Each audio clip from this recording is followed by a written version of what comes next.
कहानी की शुरुआत एक अमीर लड़के से होती है जिसका नाम नैरो है। वो एक चेयर में बैठकर एक लड़की को यह ऑर्डर देता है कि वो अपने सामने वाली दूसरी लड़की को मार डाले और इसके बाद उसे मारकर उसका दिल निकालने के लिए कहता है। वो लड़की काफी घबराई हुई थी। वो उसे मारना तो नहीं चाहती थी, लेकिन उसे ऐसा करना पड़ता है और वो अपने सामने वाली लड़की को मार डालती है।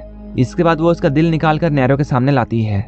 ये सब करके वो लड़की बहुत डर जाती है और रोने लगती है। नैरो ये सब देखकर अपने आदमी को उसे पैसों से भरा हुआ बैग देने के लिए बोलता है। इसके बाद उसका आदमी उस लड़की को पैसे से भरा हुआ बैग देता है। इस लड़की ने पैसों के लिए ही ये सब किया था। इसके बाद हम लोग नैरो को उसके मोबाइल में स्क्रॉल करते हुए देखते हैं। वो किसी की फोटोज दिख रहा था। इसके बाद नैरो उन सभी को फन हाउस में आने के लिए एग्रीमेंट भेजता है और ये एक लाइव शो था। हम लोग देखते हैं नैरो का घर जंगलों के बीचों बीच है ताकि कोई भी नैरो के बारे में पता ना लगा पाए। इसके बाद हम लोग एक लड़के को देखते हैं और इसका नाम कैस्पर है और ये फन हाउस में आया था। वो यहाँ क्यों और कैसे आया ये हम अभी जानेंगे। कैस्पर एक फेमस आदमी था और वो टीवी शोज और गाने किया करता था, लेकिन उस वक्त कैस्पर के गाने और शोज नहीं चल रहे थे।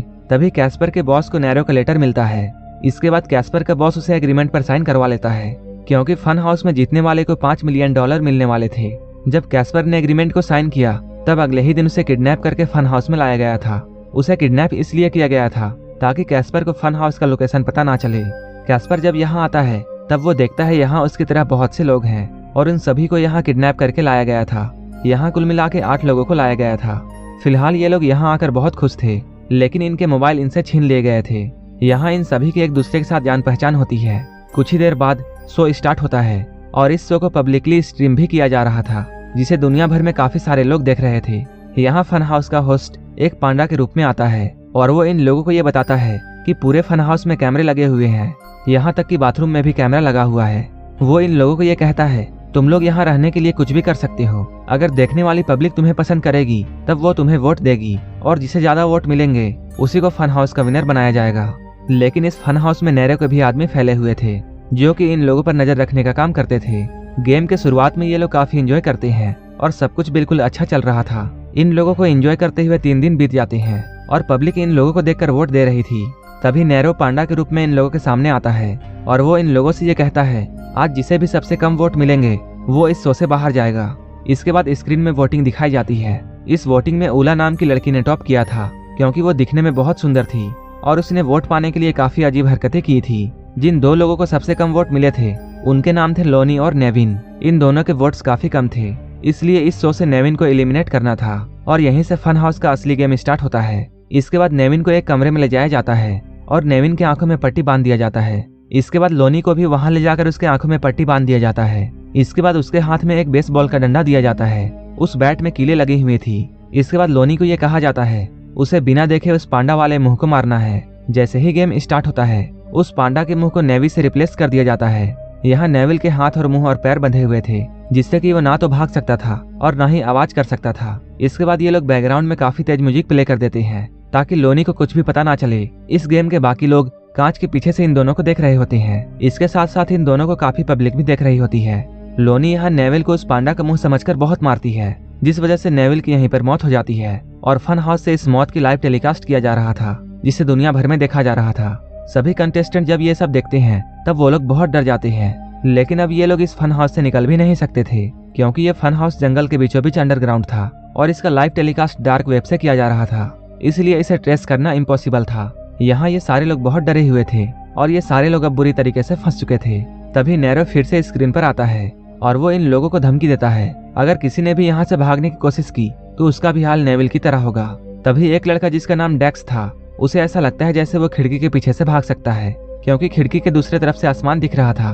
सबके मना करने के बाद भी डेक्स उस कांच को तोड़ देता है, लेकिन जैसे ही वो इस कांच को तोड़ता है उसे ये पता चलता है ये आसमान तो नकली है और ये सब प्रोजेक्टर की मदद से बनाया गया है। तभी नैरो स्क्रीन पर आता है और वो अपने आदमियों को ये ऑर्डर देता है कि डेक्स को एलिमिनेट किया जाए। इसके बाद डेक्स को उसी कमरे में ले जाया जाता है। इसके बाद सभी लोगों के सामने डेक्स को बांधकर एक ड्रम में रखा जाता है। इसके बाद उसमें एसिड डाल दिया जाता है जिससे डेक्स का आधा शरीर कट जाता है और यहीं पर डेक्स की मौत हो जाती है। ये सब बिल्कुल लाइव हो रहा था। इसके बाद बाहरी दुनिया में सारी जगह इसी शो के चर्चे होने लगे थे और टीवी चैनलों में इसे ही दिखाया जा रहा था कि फन हाउस में लोगों को ले जाकर मारा जा रहा था, लेकिन इसे रोकने का कोई भी तरीका नहीं था क्योंकि किसी को भी ये पता नहीं था कि फन हाउस कहाँ है और उसकी लोकेशन को ट्रेस करना इम्पॉसिबल था। इन 8 लोगों में अब 2 लोग मारे जा चुके थे और अब 6 लोग ही बचे थे। तभी नैरो फिर से स्क्रीन पर आता है और वो इन सभी से ये कहता है अगर तुम्हें यहाँ से निकलना है तब तुम्हें पब्लिक से अपील करनी होगी कि वो तुम्हें वोट दे, क्योंकि सिर्फ वोट ही तुम्हें बचा सकती है। ये सब देखकर ये सभी लोग सोच में पड़ जाते हैं। तभी उला और जमैना का झगड़ा होने लगता है। जमैना यहाँ उला से कहती है तुम वोट पाने के लिए सिर्फ अपना जिस्म दिखा रही हो और इसी की वजह से तुम्हें वोट मिल रहे हैं। इसके बाद जमैना उसे प्रोस्टिट्यूट भी बोलती है। अगले दिन न्यूज में हम लोग एक लड़की को देखते हैं जो कि गैस्पर की एक्स वाइफ थी और वो लड़की काफी फेमस थी और वो अपने पति को बचाना चाहती थी, इसलिए वो पब्लिक से अपने पति के लिए वोट मांगती है। फन हाउस में ये लोग मिलकर ये डिसाइड करते हैं इन लोगों के पास जितनी भी लाइफ बची है वो लोग उसे एंजॉय करके बिताएंगे, क्योंकि इन लोगों को ऐसा लग रहा था जैसे ये सारे लोग मरने वाले हैं। तभी फिर से नैरो स्क्रीन पर आता है और वो फिर से इन्हें वोटिंग की लिस्ट दिखाता है। यहाँ ये लोग देखते हैं इस बार सबसे कम वोट जमैना और उला को मिले हैं। ऐसा उनके झगड़े की वजह से हुआ था। इसके बाद इन दोनों को उसी कमरे में ले जाया जाता है। इसके बाद उन दोनों के हाथों में कुल्हाड़ी पकड़ाई जाती है और कमरे में अंधेरा कर दिया जाता है। इसके बाद नाइट विजन के जरिए हमें लाइव दिखाया जाता है। इसके बाद ये दोनों एक दूसरे को मारने के लिए टूट पड़ती हैं। इसके बाद उला अपने कुल्हाड़ी को सीधा जमैना के सर में घुसा देती है और ऐसा करके वो अपने आप को बचा लेती है और इस तरह इस शो में जमैना भी मारी जाती है। अब तक इस शो में 3 लोगों की मौत हो चुकी थी और अब सारे लोग अपनी मौत से बचना चाहते थे और ये सारे लोग नए नए तरीके अपनाकर वोट मांग रहे थे। उला पब्लिक से वोट मांगने के लिए बिल्कुल निकट हो जाती है। वहीं दूसरी तरफ हम लोग जेम्स को देखते हैं जो कि उला का बॉयफ्रेंड था और वो शराब पीकर जमीन पर गिर जाता है। इसके बाद कैस्पर उसके ऊपर कंबल डाल देता है। इसके बाद वो उला को उठाकर रूम में ले जाता है।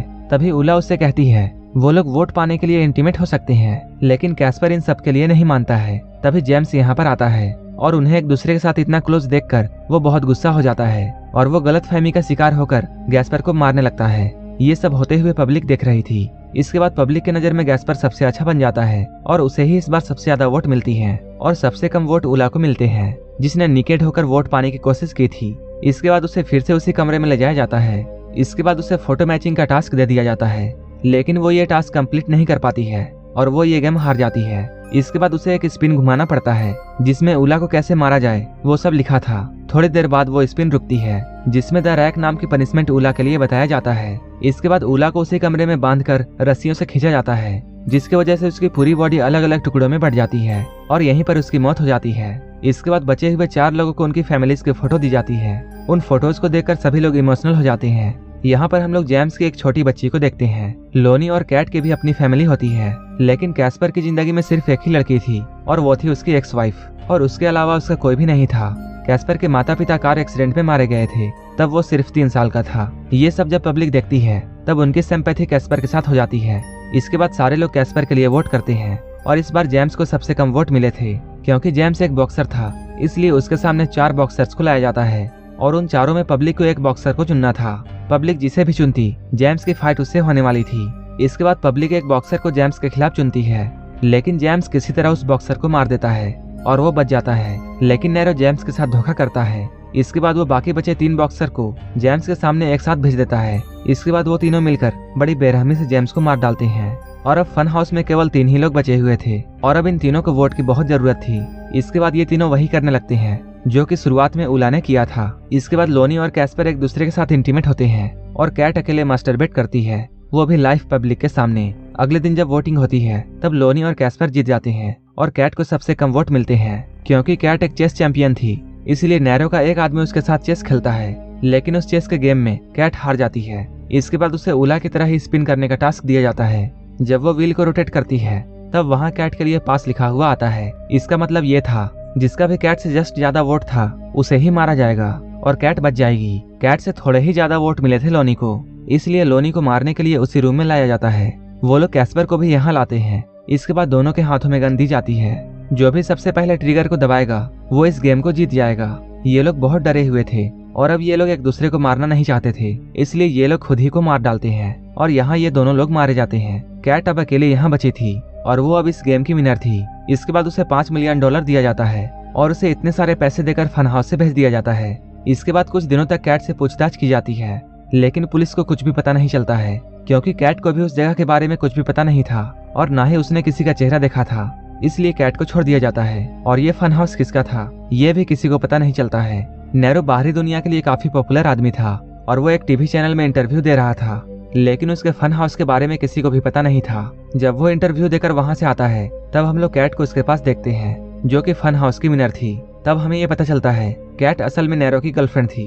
जिसे बचाने का प्लान नैरो ने पहले ही बना लिया था और वो $5 मिलियन जो कि उसने कैट को दिए थे वापस उसे मिल जाता है। और इसी के साथ ये मूवी यहीं पर खत्म हो जाती है। अगर आपको ये मूवी अच्छी लगी हो तब एक लाइक जरूर कर देना और ऐसे ही मूवीज के लिए मेरे चैनल को जरूर सब्सक्राइब कर लेना। तो मिलते हैं हमारे नेक्स्ट वीडियो में।